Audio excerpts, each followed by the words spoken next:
Break के बाद खुशामदीद। अभी हम लोग सड़कों की हालत रास्तों की हालत देखने के लिए जा रहे थे इस हल्के की, तो अचानक मेरी मुलाकात इत्तफाकन जो थे वो गाड़ी हमने देखी कि गाड़ी के ऊपर झंडा लगा हुआ है और थोड़ा से नजर आ रहा था कि अंदर जो है वो कोई ऐसी शख्सियत मौजूद हैं कि जिनको पॉलिटिकल शख्सियत कहा जा सकता है। तो शाहीन खान साहब जो कि अगेन फंक्शन लीग के जिले सदर सेंट्रल, तो ये यहाँ पर मुझे मिल गए। तो मैंने कहा कि चूंकि इनकी पूरी टीम आई हुई थी, मैंने इनसे रिक्वेस्ट की कि जरा बताइएगा शाहीन साहब, आप इस इलाके के विजिट के ऊपर निकले हुए थे, हम लोग जरा थोड़ा सा हम भी विजिट के ऊपर निकले हुए थे, इत्तेफाक से आपसे मुलाकात हो गई मेरी।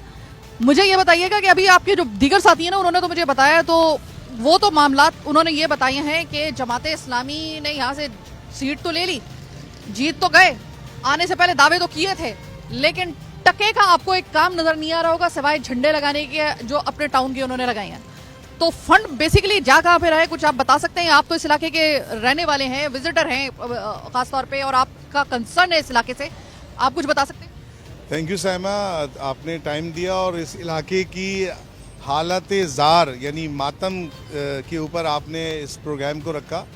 हालत ये है, यहाँ पर हम एक पार्टी को इल्ज़ाम नहीं दे रहे, जाहिर सी बात है यहाँ से एमएनए और एमपीए भी सिलेक्ट हुए हैं, और ये हल्का मैं आपको बता दूं खालिद मकबूल सिद्दीकी भाई का भी है, ठीक है। इतना बड़ा उनका नाम और इतनी बड़े उन्होंने जो है दावे और ये न जाने क्या कुछ किए, लेकिन इस हल्के के अंदर अगर आप देखेंगे ना कि रोडों की क्या खस्ता हाली है, सिर्फ यहाँ पर जो काम किया जा रहा है वो कॉस्मेटिक काम है। इतना फंड है ना इसके, इस डीएमसी के पास भी, एमएनए एमपीएस के नाम पे भी फंड मौजूद हैं। आप चले मेरे साथ गाड़ी में बैठे, मैं आपको हालत दिखाऊं। मैं आपके साथ बिल्कुल विजिट करना चाहूंगी। मैं चाहूंगी कि वो तकलीफ जो इस रास्तों में चलते हुए, इस सड़क पे चलते हुए लोग महसूस करते हैं, वो आप और मैं भी जरा महसूस करके देखें। मैं आपको वो पॉइंट भी दिखाऊंगा साइमा, जहां पर एक शख्स की मोटरसाइकिल पर बारिश के दौरान शहादत हुई है। वो मकाम वैसी मुझे पता है। और मैं आपको ये याद दिला दूं कि जिस जमाने में यहाँ पर ये पार्क की सूरत में होता था, ये सड़कें जरा अच्छी नजर आती थी, जिस जमाने की मैं आपको बात बता रही हूँ ना, खालिद मकबूल सिद्दीकी साहब का जिक्र हुआ तो वक्त की बात है। पहले यही पार्टी थी कि जब इस इलाके में थी और जब पूरी पावर के साथ थी, तो ये मुझे पार्क उस वक्त याद है कि पार्क होता भी था किसी जमाने में। आज वही पार्टी किसी ना किसी तरीके से घुस बैठ के किसी तरीके से एडजस्ट तो हुई है सिस्टम में, लेकिन कतई तौर पे उनकी वो लेगेसी जो थी किसी जमाने में, उसको लेके एक टके आगे नहीं चल सके। यहाँ पर मैं खुले अल्फाज में आपको बताऊं कि इस इलाके को देख के आपको रोना आएगा, इस हल्के को देख के आपको रोना आएगा। मजीद रोने के लिए तैयार हो जाइए मेरे साथ, इसलिए क्योंकि अब हम आपको उन रास्तों से लेकर चल रहे हैं जो किसी जमाने में बड़े खूबसूरत रास्ते हुआ करते थे।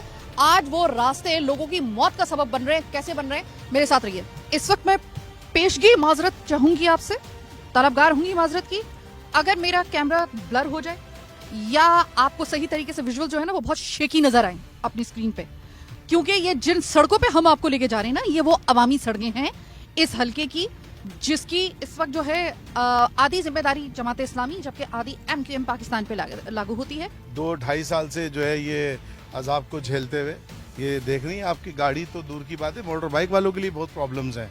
ये जितने मतलब सड़क नहीं है, गड्ढों में कुछ जगह सड़क है, तो उसको हम सड़क नहीं कहेंगे, ये कहेंगे गढ़ों में कहीं कहीं कुछ सड़क मौजूद है। ये इतना ज़्यादा खस्ता हाल है इलाका, आपकी सोच है। और जो दावे किए जाते हैं ना कि जी वो गुलबर्ग टाउन को हम ये बना देंगे जमात इस्लामी, ये वो इलाका, मैंने पहले भी कहा था, ये वो इलाका है जहाँ से एमएनए एमपीए सेलेक्ट होके गए और दावे किए गए थे कि हम ये कर देंगे वो कर देंगे। यहाँ पे ही सेवरेज आपको मिलेगा, आगे देखिएगा कितना बड़ा सेवरेज का प्रॉब्लम है। ये रोड देखें, ये देखें, ये सब ठेकेदारियों की हालत है। ये आप देखें तो यहाँ पे इलाके की कितनी खस्ता हाली मौजूद है। ये वो जो मोटरसाइकिल पे जा रहा है ना वो लड़का, वो अपनी बीवी के साथ जो जा रहा है, पता नहीं उसकी बीवी पत्नी किस हालत में है, ये हो गया। वो बुजुर्ग जा रहे हैं रिक्शे के अंदर। आप सोचिए अगर इनकी हालत क्या हुई होगी। तो ये वो जो एक अलग से फंड सुना है कि ये सड़कों के लिए आता है, लग रहा है आपको कोई एक पैसे का काम यहाँ पे? साहब ये फंडिंग में चला जाता है, जितना भी पैसा दिया जाता है या आता है एमएनए एमपीए के अकाउंट्स में, या तो वो इंटरेस्ट खा रहे हैं बैठे हुए और उन्होंने अपने सेविंग अकाउंट्स खोल दिए हैं, उनके पास एक बाकायदा मंथली बेसिस पर सारी चीज़ें आ रही होती हैं। तो यहाँ लग नहीं रहा। यहाँ की जो पुरसाने हाल है, ये वो इलाका है जो कि बहुत ज़्यादा तालीम याफ्ता लोगों का इलाका है कराची के अंदर। यहाँ पे अच्छे अच्छे शायर निकल के गए, यहाँ पर बहुत ज़्यादा लोग पॉलिटिशियंस निकले हैं इस इलाके से, लेकिन उर्दू जुबान के बेहतरीन प्रोफेसर यहाँ पर यहाँ से हैं। यहाँ से हैं, लेकिन हालत जार का आप अंदाजा तो लगाएं। यानी आप ग्राउंड्स को देख लें, ग्राउंड्स अगर जिस तरह हमने पहले अभी इसमें देखा, अब ये देखें रोड के ऊपर इन्होंने ये कचरा कुंडियां बना के रखी हुई हैं, रोड पहले ही नहीं है, ठीक है। ये टोटल इंक्रोचमेंट, अगर आप यहाँ पे रुक के दिखाएं, इंक्रोचमेंट के नाम पर आप यकीन करें एक नया सिस्टम इन्होंने बनाया हुआ है। ये इंक्रोचमेंट जो तहद्दे निगाह इस वक्त मुझे नजर आ रही है, और कुछ नहीं तो कम से कम इसको तो कम से कम हटाया जा सकता है ना।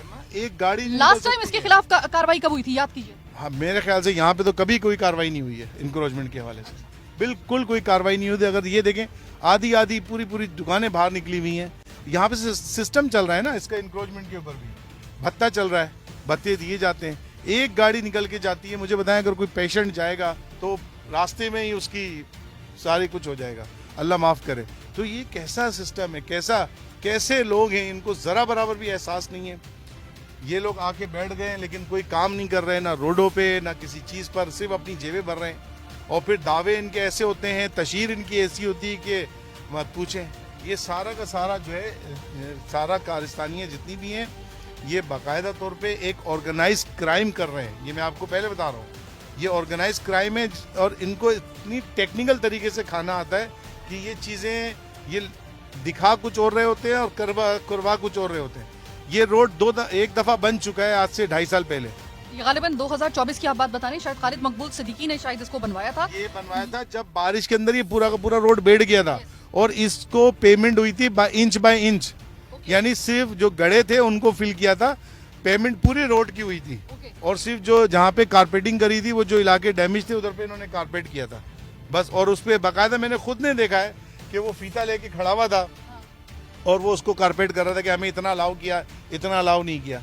ये तो हाल है साइमा इलाके का। आगे देखें सेवरेज का, सेवरेज में आपको दिखा दूं, इलाका मकीन परेशान हुए में कि यहाँ पे हम करें रहें या फिर कहीं और चले जाएं। इस दरिया को हमने कैसे पार करना है, ये जो सीवरेज का ये पूरा एक अच्छा खासा आपको ये नजर आ रहा है। अब सोचिए कि हम तो ये गाड़ी में बैठे हुए हैं ना शाहीन साहब, बात ये है कि हमारी बात नहीं है, मैं प्रोग्राम करूंगी चली जाऊंगी, आप यहाँ से थोड़ी देर बाद चले जाएंगे। वो जो यहाँ की लाखों की आवाम है ना, जो यहाँ पे गुंजान आबाद इलाका है सर, ये जब निकलते होंगे अपने बच्चों फैमिली के साथ, या खुद भी अगर निकल रहे हैं, इवन क्या मोटरसाइकिल पे भी निकल रहे हैं, वो आप मुझे बताएं इन रास्तों से कैसे निकल सकते हैं। इस सीवरेज ज्यादा, जहाँ पे थोड़ी बहुत सड़क साफ है वहाँ पे सीवरेज, जहाँ पे सीवरेज का थोड़ा पानी कम है वहाँ पे सड़क की ऐसी की तैसी। ये डिजर्व करता है इस वक्त ये शहर या ये आवाम जो इतनी पढ़ी लिखी है इस जगह की, जैसे कि हम बात कर रहे हैं, ये डिजर्व करती है, ये चीजें डिजर्व करती है। साइमा, हम हर एक चीज का टैक्स पे कर रहे हैं, मुझे ये बताएं, हम हर एक चीज का टैक्स पे कर रहे हैं। अगर एक आम आदमी कुदाल लेकर या किसी काम के लिए अगर रोड खोदता है तो ये लोग आ जाते हैं एमडीएमसी वाले कि उसका टैक्स पे कर दें। अब इनको टैक्स मिला है सुई गैस के, इन्होंने बकौल इनके के वो कटिंग के ऊपर इतना पैसा इन्होंने उठाया है, लेकिन वो कटिंग के नाम पे रोड कहाँ गए? जो बचे हुए थे रोड वो भी इन्होंने तबाह कर दिए, उसका भी कोई पुरसाने हाल नहीं है। एक बात ये, यानी मैं आपको कहता हूँ ये इतना टेक्निकल ऑर्गेनाइज क्राइम है। इंशाल्लाह इसको मजीद हम उजागर करेंगे कि किस तरीके से इन्होंने क्रिमिनल लॉजी और ऑर्गेनाइज तरीके से ये लोग पैसा खा रहे हैं। अच्छा शाहीन साहब, आप इस इलाके में तकरीबन वक्तन फवक्तन विजिट करते हैं, रेयरली करते हैं, या फिर आपका विजिट जो होता है ना वो टाइम टू टाइम होता है? क्या कितने अरसे बाद? जब भी इलाका वकील ने कोई कंप्लेन की है मैं फौरी तौर पे आता हूँ, और बहुत ज़्यादा मैं विजिट्स करता हूँ। इवन मेरा घर यहाँ पर मौजूद है और मैं खुद यहाँ पर अपनी फैमिली के साथ मूव करता हूँ, देखता हूँ कि हालात क्या है। अच्छा। मुझे इस इलाके की हालात ज़ार पे बहुत रोना आता है। शाहीन साहब मुझे ये बताइएगा कि एक, चूंकि मेरा कोई पॉलिटिकल कोई बैकग्राउंड नहीं है, मैं तो सिर्फ एक जर्नलिस्ट हूँ और एक एंकर हूँ।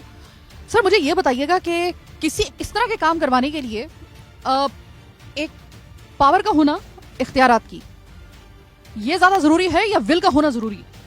विल का होना जरूरी है। इख्तियारात तो देखिए, इख्तियारात आपको सब कुछ दिया हुआ है। आप यानी आप ये सोच लेंगे जी मुझे 100% इख्तियारात मिलेंगे तो मैं काम करूंगा, ये गलत है। अच्छा, अगर आपको 20%, 30%, 50% भी इख्तियारात है ना, आपकी विल है, आप अपनी विल से उसको 100% बना सकते हैं। अगर मैं आपसे मालूम करूं कि आइनों के इख्तियारात आपके पास भी नहीं है, विल तो आपके पास यकीनन होगी, आपने कभी इस इलाके के लिए कोई ऐसा काम किया? मैं आपको ये बता दूं कि पूरा का पूरा मैंने एक इलाके के अंदर वो प्योर ब्लॉक वाला पूरा का पूरा इलाका सेट करवाया अपने अपने बिहाफ पे अपने पैसों से। फिर दूसरी बात ये कि इलाके के अंदर स्ट्रीट्स लाइटें मैंने अपने पैसों से लगवाई। फिर मैंने जो है बहुत सारा काम किया, पानी के सेवरेज के हवाले से काम करवाया। मेरे जितना अपना काम कर सकता था, मैं एक आम सा आदमी हूँ, जितना मैं काम कर सकता था वो मैंने काम करवाया। लेकिन ये रोड तो बहुत बड़ा टॉपिक के लिए या बहुत बड़ा इन्वेस्टमेंट है, ये तो जो यहाँ के MNA MPs वगैरह ये उनकी जिम्मेदारी है। लेकिन वो क्या किन चीज़ों में लगे पड़े, खाने पीने के चक्कर में लगे पड़े। अगर मेरी याददाश्त मेरा सही साथ दे रही है, यहाँ का एक और बहुत मशहूर पार्क था, वो था रिजवान पार्क, जो कि बिल्कुल जो हॉस्पिटल है, KMC का जो हॉस्पिटल है उसके बिल्कुल सामने पड़ रहा था। उस पार्क की कुछ बाकियात अभी बाकी हैं या वो भी खत्म? वहाँ पे इन्होंने रिजवान पार्क में तो अभी हमने बड़ी मुश्किल से बचाया उसको, वरना वो भी इन्होंने वो जो हफ्तावाल बाज़ार होता है उनको ये दे रहे थे।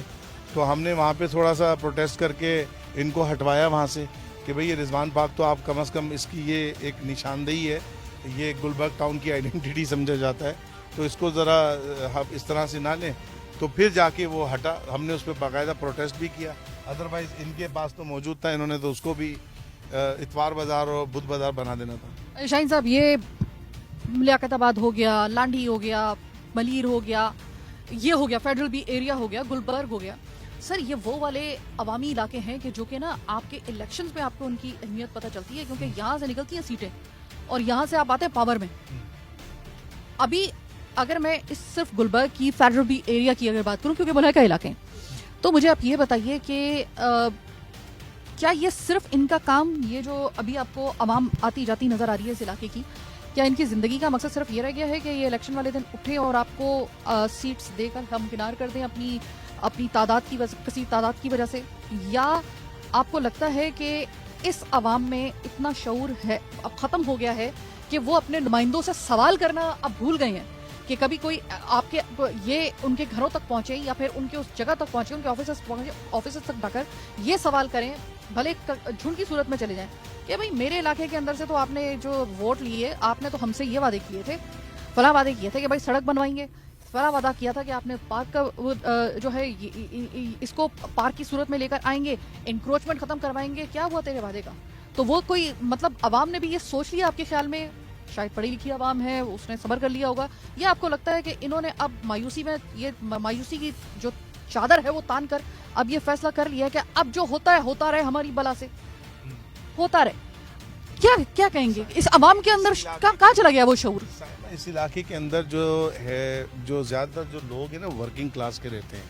वर्किंग क्लास वो क्लास होती है जो जाहिर सी बात है वर्क करेगी तो कमा पाएगी, ठीक है ना। अपनी जॉब पे जाते हैं, सुबह वो निकलते हैं, जॉब करते हैं, सब कुछ। इस इलाके के अंदर आप यकीन करें बड़ी बड़ी चीज़ें मौजूद हैं।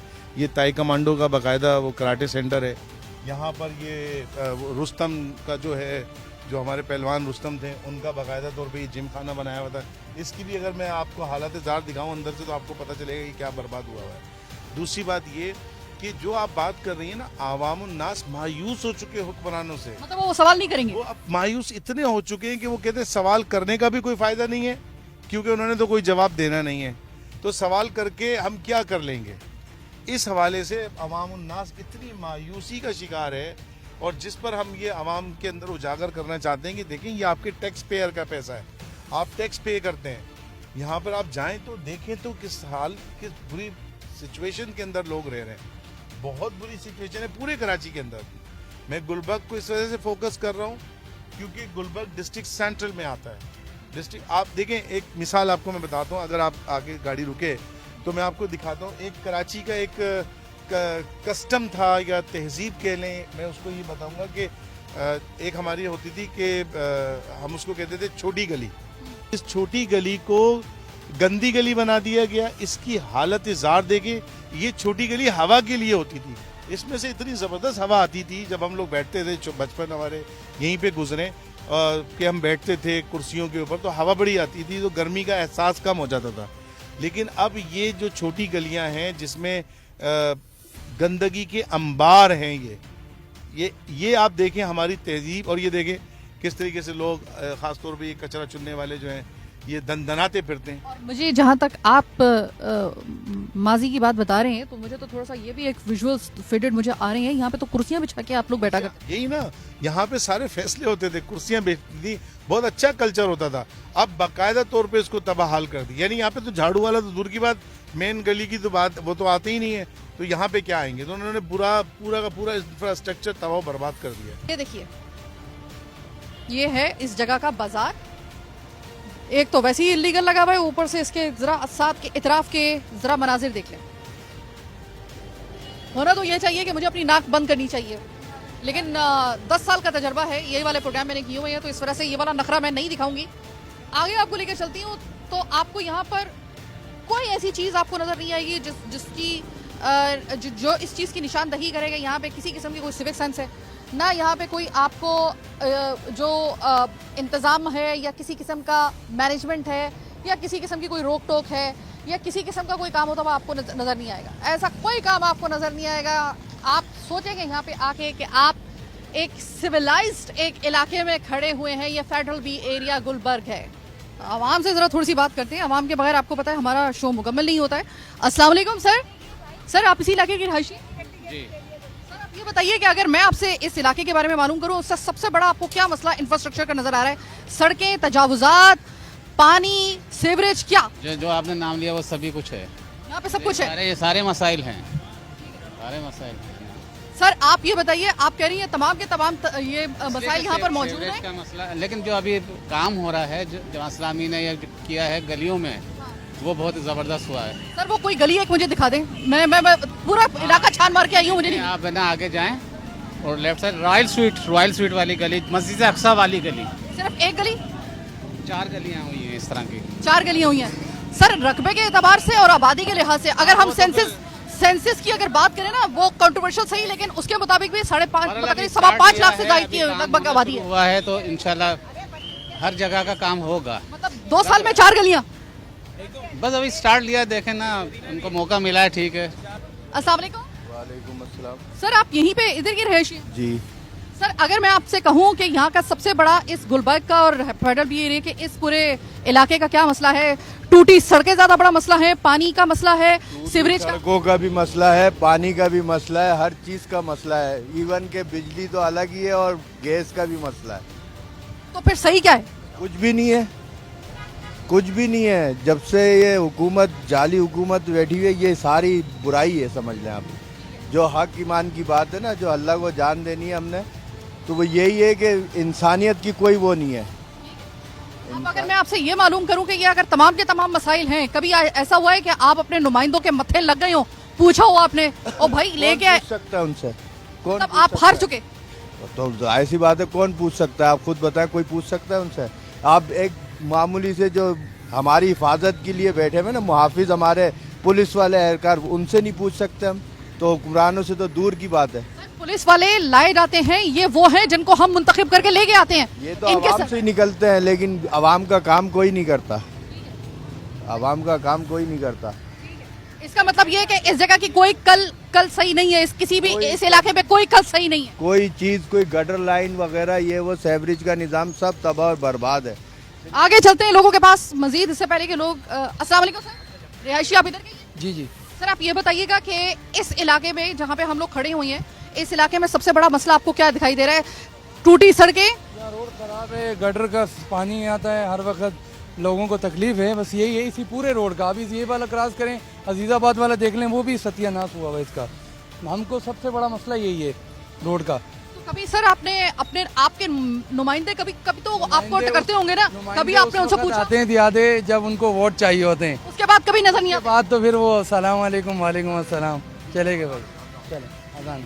इसका मतलब ये कि ये इलाके के अवाम का कहना है, इन्होंने सवाल कोई नहीं किया उनसे, इन्होंने वोट दिए, उनके वादों पे, नारों पे एतबार करके अगेन अवाम फिर उनको ले आई। एक दफा उन्होंने थोड़ा सा चेंज किया, यहाँ पे जमात इस्लामी और MQM की मिक्स प्लेट बनी हुई है इख्तियारात की, और जो एक गद्दी नशीनी है उसकी एक जो जंग है, उसमें ये मिक्स प्लेट जो है यानी कि मुत्तहिदा की और जमात इस्लामी है। और हाल यहाँ पर यह है कि कोई एक चीज़ आपको ढूंढने से सही नहीं नजर नहीं आएगी। मेरी पसलियां दुख गई जो यहाँ पे आप यहाँ पे निकले ना। ये 15 मिनट का एक सफर आपको डॉक्टर के दर्शन करवा देगा, क्लिनिक के डॉक्टर के क्लिनिक के दर्शन करवा देगा। इतनी इसकी यहाँ की सड़कों की ऐसी हालत हो गई है। 2 साल के अंदर बताया जा रहा है सिर्फ 4 गलियां हैं जिनको बनाया गया है, जहाँ पे जमात इस्लामी ने थोड़ा काम करवाया। एक जो बारिश के अंदर बह गई थी सड़क, उसमें खालिद मकबूल सदीकी ने, क्योंकि उनका हल्का था ये, वहाँ पे जो काम करवाया वो भी सड़क अब तकरीबन खुदाफिज कहने के लिए बिल्कुल वो रेडी हुई है। ये इलाके का हाल है। पढ़े लिखे यहाँ पर रेशो के एतबार से पढ़े लिखे लोगों की तनासुब बहुत ज़्यादा है। मैं जैसे कि प्रोग्राम में भी बता चुकी हूँ कि बड़े बड़े प्रोफेसर्स उर्दू के वो यहीं से निकले थे। इसके अलावा कई बड़े नाम इसी इलाकों से निकले थे। खालिस्तान या कह लें कि अहले ज़ुबान का इलाका था, जिनको इस अहल नहीं छोड़ा गया है कि ये अब कोई सवाल कर सकें अपने नुमाइंदों से। कोई बात नहीं, आवाम सवाल नहीं कर रही, हम कर रहे हैं, हमारा काम है, फिर हम करते हैं। हम आपसे ये पूछते हैं, मजीद कितने साल दरकार होंगे सर? सरकार आपको कितने मजीद साल दरकार होंगे यहाँ की कल सीधी करने के लिए? यहाँ का कम से कम ये एक दफा जब इस इलाके में आए तो कम से कम हमें एहसास हो कि हम किसी मेट्रोपॉलिटन सिटी के किसी इलाके के अंदर आए हैं। ये तो आपने घोट से भी आगे का को आपने मंजर इसका बना दिया। बहरहाल अफसोसनाक मनाजिर, लेकिन एक और एपिसोड अवाम की पुकार का, आपके उस फीडबैक की बुनियाद पर जो आपने हमें दिया, आपके फीडबैक की बुनियाद पर एज पर माय कमिटमेंट, हमारी जो पूरी आपके साथ कमिटमेंट है वो ये है कि जिधर से आवाज आएगी हम वहां पर पहुंचेंगे, चाहे मसला कोई भी हो। तो आप अपने फीडबैक से हमें आगाह करते रहिए और इसी तरीके से हम आपके मसाइल को आपके हलकों से हम अपडेट करते रहेंगे अपने प्रोग्राम अवाम की पुकार में। फिलवक्त आज के प्रोग्राम से मुझे दीजिए इजाजत। अल्लाह ने के बाद।